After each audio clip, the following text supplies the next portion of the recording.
Most people buy the wrong car. Don't be one of them. Always think about your lifestyle and how you're going to use the car for the next few years. Okay, kung pasok naman sa lifestyle nyo ang sedan, sa sedan, tatlong klase yan. May maliit, may medium size, may large size. Ang mga category ng sedans na maliliit, yung mga Vios, Mirage, at saka yung mga Accent. Pero kung medium size naman, Corolla, Civics, etc. etc. Kung mga large size sedans naman ang lifestyle ninyo, ito naman yung medyo executive class na. Altima, Camry, yung mga Mercedes-Benz, at saka yung mga BMWs. Kung ang lifestyle ninyo, gusto nyo talaga makasuper tipid, ito na yun. Chevrolet, Spark. Matipid pa sa Honda City, matipid pa sa Vios. O, di ba? Ito yung sinasabi ko, ulitin ko. Maliliit na kotse, mas matipid sa Vios at saka sa Honda City. Hali kayo. Suzuki. Oh, ha? Celerio. Automatic. Mirage. Hatchback. Hatchback, Celerio. Hatchback ulit. Hyundai, yun.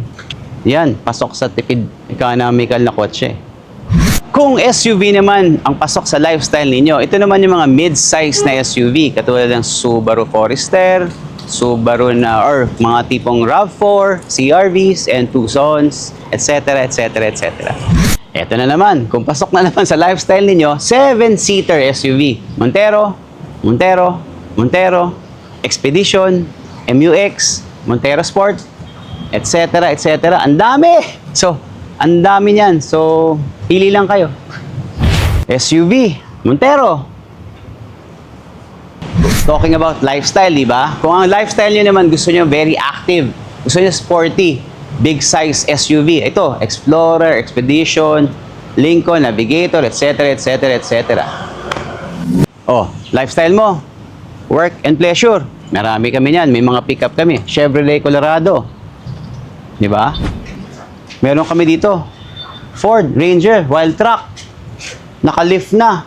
Maka-off-road tires. 4x4. Karamihan ng tao, pag bumibili ng kotse, ang basehan nila yung itsura ng sasakyan. Hindi nila iniisip yung practicality, consumption, at saka overall condition ng kotse. Dito sa Automobilico, tinuturo namin sa inyo kung ano yung tamang kotse na bibilhin ninyo. Depende sa lifestyle ninyo at gamit ninyo. I'm your car kuya here at Automobilico. Sigurado, klaro, warantisado.